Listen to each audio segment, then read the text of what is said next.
Olá, seja bem-vindo a mais um encontro com a palavra. Estamos estudando o livro de Hebreus. Tenho desafiado você a descobrir e enfocar o argumento deste livro. No final do capítulo 10, o autor exorta seus leitores a não abandonarem sua fé.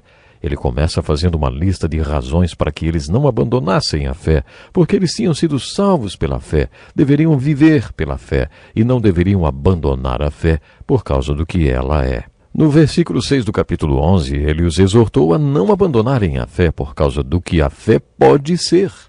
Sem fé é impossível agradar a Deus, pois quem dele, referindo-se a Deus, se aproxima, precisa crer que ele existe e que recompensa aqueles que o buscam.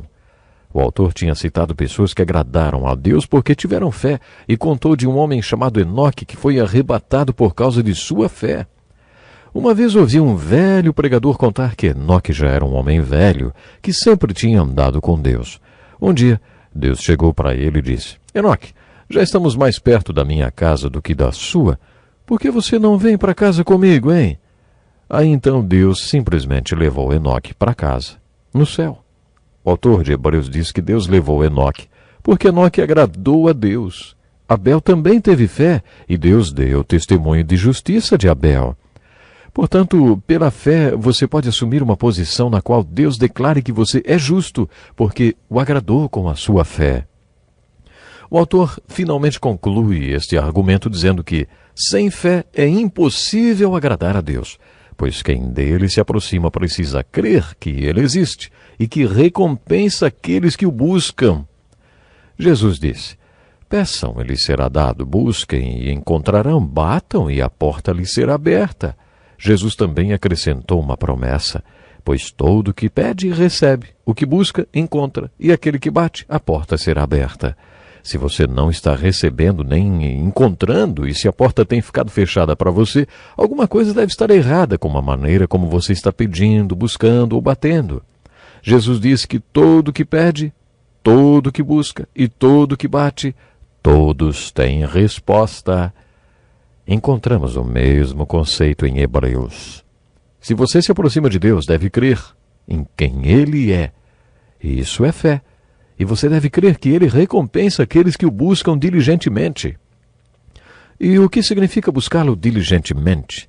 Jesus falou sobre ficar pedindo, ficar buscando e ficar batendo. Buscar é pedir intensamente, bater é buscar insistentemente, que significa oração persistente. É este tipo de oração que Jesus ensina em suas parábolas. Deus disse ao profeta Jeremias: vocês me procurarão e me acharão quando me procurarem de todo o coração. Novamente, o argumento do livro de Hebreus é: não abandone sua fé, porque sem fé você não consegue agradar a Deus e nem se aproximar dele. Por isso, não importa o que aconteça, não abandone a sua fé. Continuando este capítulo da fé, o autor apresenta algumas evidências cristãs muito importantes. Estas evidências cristãs referem-se às pessoas que tiveram fé. Você ainda lembra um pouco das suas aulas de gramática? Sabe identificar um verbo? Então leia o capítulo 11 e sublinhe todos os verbos que são as palavras que indicam ação. Depois que fizer isso, terá diante de você um sermão sobre fé. Todos estes heróis de fé foram pessoas que fizeram alguma coisa. Por isso costumo dizer que fé é um ato de acreditar em alguém ou em algo que você não consegue ver, baseando-se em evidências. Tem de haver alguma ação da sua parte que indique que você realmente tem fé. Existia um homem chamado Noé. Deus se aproximou de Noé antes de acontecer a primeira chuva sobre a terra. Ele disse: olha, Noé, vai chover e quero que você construa uma arca. Aí então Noé perguntou para Deus: ah, tá bom. O que é chuva e o que é arca? Coisas que não vemos, diz o autor de Hebreus. Noé nunca tinha visto nenhuma daquelas coisas, mas pela fé, divinamente instruído, movido pelo temor a Deus, preparou uma arca para a salvação de todos de sua casa. Com isso veio a condenação do mundo, mas ele se tornou herdeiro da justiça que vem pela fé. Foram necessários 120 anos para construir aquela arca. Nunca tinha chovido antes. Nunca ninguém tinha construído qualquer coisa parecida com uma arca. E Noé levou 120 anos para construir aquela arca que mais parecia um avião cargueiro. Era um navio fantástico. Enquanto construía, Noé falava da justiça de Deus, mas ninguém acreditava. Um dia a porta da arca se fechou e a chuva começou a cair. E a água começou a subir. A única forma de se salvar era através daquela arca. Segundo o apóstolo Pedro, a arca é uma figura da salvação. Nesse capítulo de Hebreus aprendemos que Noé é uma figura de fé, do que significa a fé e do que a fé pode fazer. Pela fé, Noé é avisado a respeito de coisas que ainda não se via. Você pode dizer que isso foi evidência externa de fé. Deus avisou Noé, falou com ele. Noé, movido por santo temor, esta foi uma evidência interior de fé, da resposta à palavra de Deus. E é aí que a fé se torna prática. Noé construiu uma arca. Ele fez alguma coisa. Ele se movimentou. Ele construiu uma arca que salvou toda a sua família e serviu de testemunho para todo mundo de que ele foi justo por causa de sua fé. Mas a lista de exemplos de fé não para com Noé. Começando por Abraão, o autor continua a citar outros heróis da fé. Como poderíamos falar naquelas pessoas sem falar de fé? Qual é a explicação para um homem como Noé passar 120 anos construindo uma arca por causa do fenômeno chuva que ninguém jamais tinha visto? Noé foi uma evidência do Deus invisível. No contexto deste relato, o autor estava dizendo para que seus leitores não abandonassem a fé. O capítulo 11 de Hebreus já recebeu o nome de o Hall da Fama da Fé, ou a Galeria de Heróis da Fé. O autor inicia o capítulo 12 dizendo: portanto, também nós, uma vez que estamos rodeados por tão grande nuvem de testemunhas, livremo-nos de tudo que nos atrapalha e do pecado que nos envolve, e corramos com perseverança a corrida que nos está proposta, tendo os olhos fixos em Jesus, autor e consumador da nossa fé. Ele, pela alegria que lhe fora proposta, suportou a cruz, desprezando a vergonha, e assentou-se à direita do trono de Deus. Ouça a explicação da ilustração que o autor faz. É como se estivéssemos em um estádio, todos os atletas participando de uma corrida. Na arquibancada, uma grande nuvem de testemunhas que já participaram da corrida, sentadas, atentas ao nosso desempenho. Você acha que as pessoas que já morreram sabem o que nos acontece hoje? Muitos acreditam nesta interpretação para a metáfora do início do capítulo 11. Preste atenção nessa história que eu vi uma vez sobre um jogador de um grande time. Ele não era um dos melhores atacantes e por isso estava no time reserva. O treinador achava que ele não era muito motivado. Um dia antes de uma partida muito importante, o jogador recebeu a notícia de que seu pai tinha morrido e teve de ser dispensado do treino para ir ao enterro. Mas ele voltou antes do jogo e no vestiário pediu ao treinador que o colocasse no time titular naquele jogo. Quero jogar essa partida para o meu pai. O senhor me coloca no time?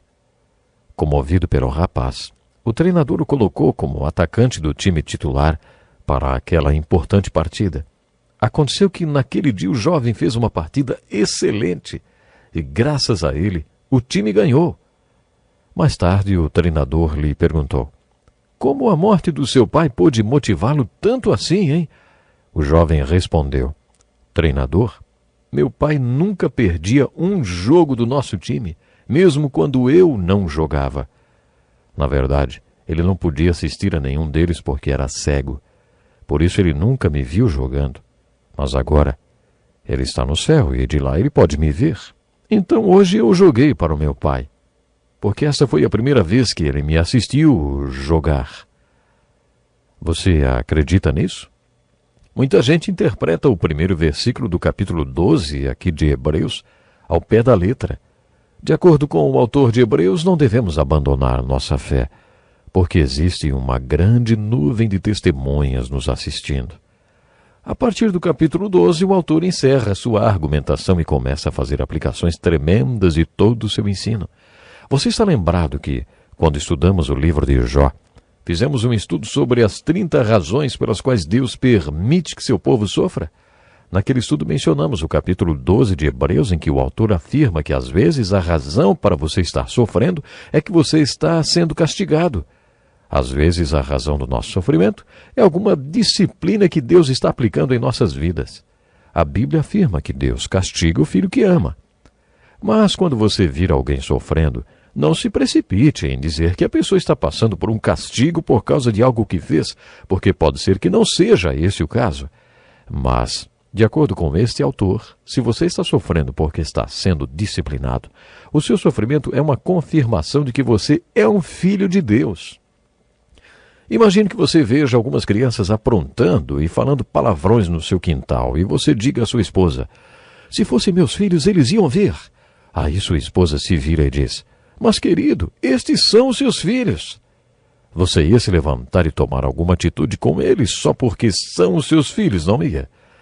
Se não fossem, você não teria nenhuma responsabilidade sobre eles. Mas são seus filhos e é você quem deve discipliná-los. Esta é a argumentação do capítulo 12. Suportem as dificuldades recebendo-as como disciplina. Deus os trata como filhos. Se vocês são disciplinados, então vocês são filhos legítimos. Deus nos disciplina para o nosso bem, para que participemos da sua santidade.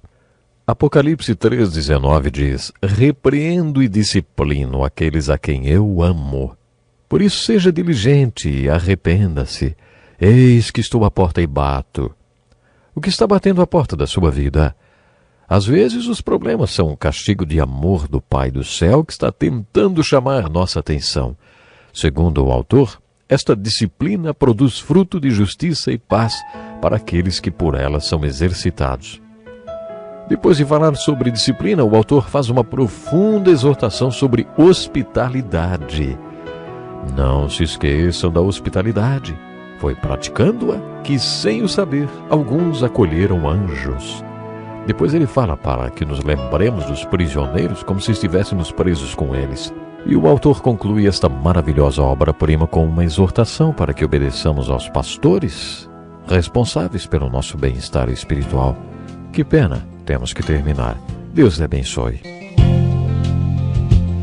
Este é um estudo escrito pelo Dr. Dick Woodward, na voz do pastor Edson Bruno.